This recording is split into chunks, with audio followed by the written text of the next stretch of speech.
સુરતના પર્વતપાટિયા વિસ્તારમાં આવેલ સોસાયટીઓમાં ખાડીનું પાણી કઈ રીતે ભરાયો છે, લોકોને કઈ રીતે તકલીફ પડી છે, જાણવા માટે ગુજરાત તકની ટીમ હાલ જે સોસાયટીમાં મોજૂદ છે આ સોસાયટીમાં અંદાજે 300 જેટલા ઘરો છે।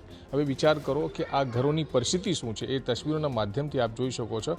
આ ઘરમાં નીચે ફ્લોરમાં રહેતા લોકો મોસ્ટલી તાળો મારીને બહાર નીકળી ગયા છે। જેની પાસે ફર્સ્ટ ફ્લોર છે એ લોકો ફર્સ્ટ ફ્લોર પર શિફ્ટ થઈ ગયા છે। હજુ પણ પાણી ભરાયા છે, લોકો પરેશાન છે, હેરાન છે।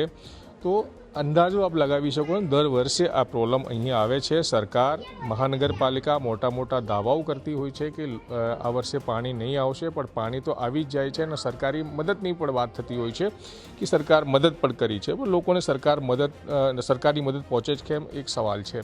તો આ સમગ્ર વિસ્તારમાં આપ જોઈ શકો દરેક ઘરમાં અહીં પાણી છે। 300 જેટલા ઘરો છે, 300 જેટલા ઘરોમાં પાણી છે। નીચે મકાનોની અંદર તાળા મારવામાં આવ્યા છે।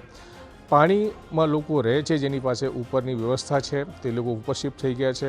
અગાઉ જ્યારે પાણી આવ્યું હતું ત્યારે પણ લોકોને ઘર બખરીનો સામાનમાં નુકસાન થયું હતું। અહીં જે રહેતા લોકો આપણી સાથે છે એની સાથે વાતચીત કરીશું, જાણવાનો પ્રયત્ન કરીશું તેઓ આ મુદ્દે શું કહી રહ્યા છે। શું નામ છે? મગનભાઈ, આ પરિસ્થિતિ કેટલા દિવસે આવે છે અને કઈ રીતનું રહેવું પડે છે? અત્યારે તો 15 દિવસમાં 2 વખત પાણી આવ્યું છે, દર વર્ષે આવે જ છે। પછી 4 થી 5 દિવસ સુધી પાણી નહીં, લાઇટ નહીં, બહુ તકલીફ પડે અને કોઈ તંત્ર આવતું નથી, કોઈ ભાવ જ પૂછતું નથી, હું શું તમારું હું નહીં, બરાબર। એટલે આવું તો 10 વર્ષથી એસએમસી ને જે કંઈ રાજકીય રીતે બધા આશ્વાસન આપતા હોય કે આનો કંઈક નિકાલ કરશું, આજ તક અત્યાર સુધી કંઈ કર્યું જ નથી લોકોએ।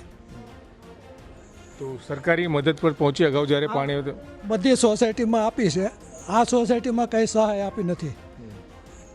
અઠવાડિયા પહેલાં પાણી આવેલું, 15 દિવસ પહેલાં, ત્યારે લોકોનો બધાયનો સામાન પલળી ગયેલો, ફર્નિચર ને બધું એ બહુ નુકસાન થયેલું, પણ આ સોસાયટીમાં કોઈને સહાય આપી નથી। સુરતમાં બધે આપી છે, અહીંયા કોઈ સહાય આપી નથી, બિલકુલ નહીં। કેટલું અઘરું છે આ કન્ડિશનમાં રહેવાનું, સરકાર વિશે શું કહેશો આપ?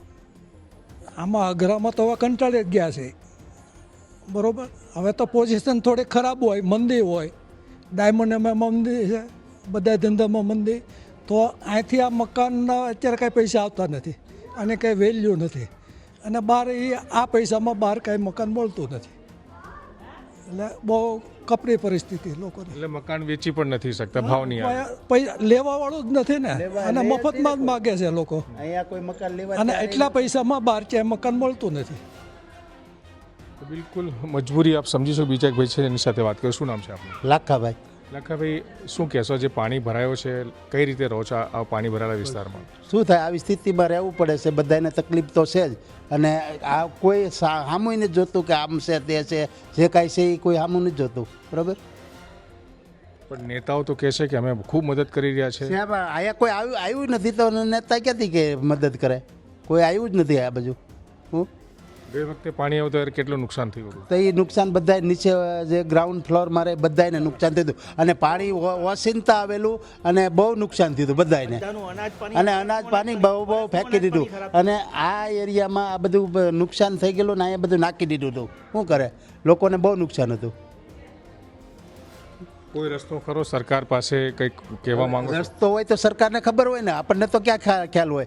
રસ્તો હોય તો એ કાઢે ને, સરકાર રસ્તો કાઢે એનો, અને દર વખતે આ તકલીફ આવે, બરાબર। આ 15 દિવસમાં આવું પાણી આવે તો કેમ રહે લોકો અહીંયા? શું નામ છે આપનું? હેમંતભાઈ, શું કહેશો? મારે કહેવું કે આ જે પરિસ્થિતિ છે એ મ્યુનિસિપાલિટીનું અણધડ કારભારને લીધે થયું છે, કારણ કે વર્ષોથી અમે લઈએ છીએ, પહેલાં આટલી બધી તકલીફ ના પડતી હતી। પહેલી વસ્તુ, આ પાણી તો વર્ષોથી વરસાદ પડે જ છે ને આવે જ છે, પાણી જે નેચરલ તળાવ હતું ખાસ કરીને અલથાણમાં, ત્યાં એ લોકોએ ગાર્ડન બનાવ્યું છે, એશિયાનું સૌથી મોટું એમને ગાર્ડન બનાવ્યું, એ કારણ કે જગ્યા નદી આની હતી, ત્યાં પાણી બધું વહી જતું હતું અને પાણી નહીં આવતું હતું। એક તો આ ભૂલ છે। બીજું, વાલક ખાડી એમને તાપી શુદ્ધ કરવા માટે જે તાપીમાં જતું વાલક ખાડી તે આમાં ડાયવર્ટ કરી, એનું આ પરિણામ છે। બાકી અમે આજે 25 વર્ષથી લઈએ છીએ, આટલી બધી તકલીફ નહીં થતી હતી। છેલ્લે 2004માં પાણી આવ્યું, દર વર્ષે પાણી આવવા માંડ્યું, અને એ બી જે જૂના લોકો છે પર્વત ગામમાં, એ લોકો મેં બી વાત કરીએ કે વર્ષોથી એમ પોલીસ પાણી આવતું જ નહીં હતું, એટલે આ બીજી જે બી છે તે એસએમસીનું અણધડ કારભારને લીધે છે। તો એનો કોઈ રસ્તો ખરો સરકાર પાસે? તમને કીધું ને, એક તો આપણે પહેલાં એમને એક સજેશન કર્યું કે જે આપણો આઉટર રિંગ રોડ છે ત્યાંથી તમે આ ડાયવર્ટ કરો અને તાપીમાં નાખો તો આ અહીંયા તકલીફ ના પડે. રસ્તો તો છે જ.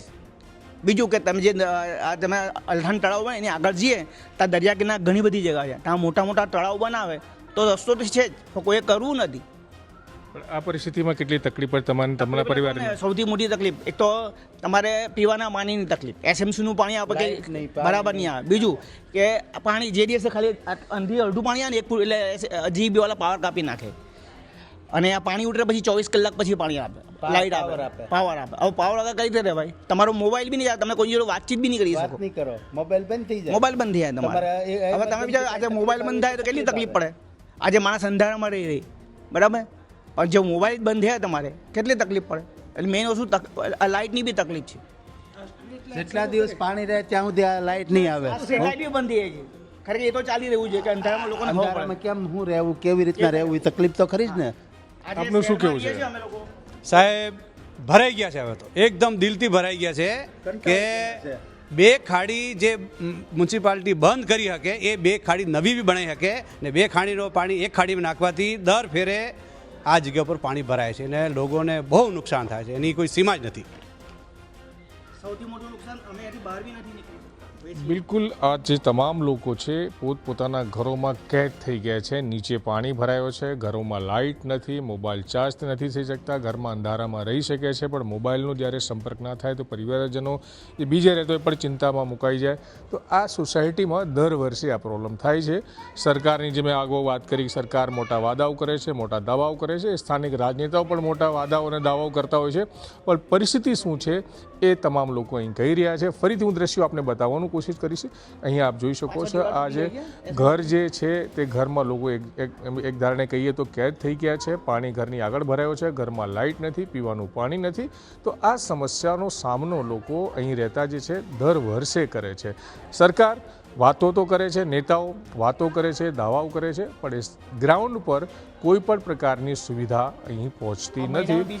સ્પષ્ટપણે કહીએ તો આ જે ગઈ વખતે 7 તારીખે 8 તારીખે જે પૂર આવ્યો હતો ત્યારબાદ ફરીથી છેલ્લા 3-1 દિવસથી અહીં વરસાદ પડે છે, ખાડીનું પાણી અહીંયા ભરાઈ જાય છે ને. તસવીરો આપ જોઈ શકો છો. અમે આ જગ્યાને બતાવી રહ્યા છીએ. પાર્કિંગમાં હજુ પણ પાણી છે. ઘર વખરીનો સામાન જે નીચે ગ્રાઉન્ડ ફ્લોર પર હતું એ તમામ ખરાબ થઈ ગયો છે અને લોકોનો આક્રોશ છે તે આ મુસીબત ક્યાં સુધી સહન કરશે અને સરકારને બી ક્યાંક ને ક્યાંક સમજવું પડશે. લોકોની વેદના છે કે એક ઘર વેચવા માંગે છે પણ એનો ભાવ નથી આવતો. ભાવ જે આવે છે એ પૈસાથી બીજે નવો ઘર લઈ શકતા નથી. કરવું તો શું કરવું? સરકારે વિચાર કરવો જોઈએ. સંજય સિંહ રાઠોડ, ગુજરાત તક, સુરત.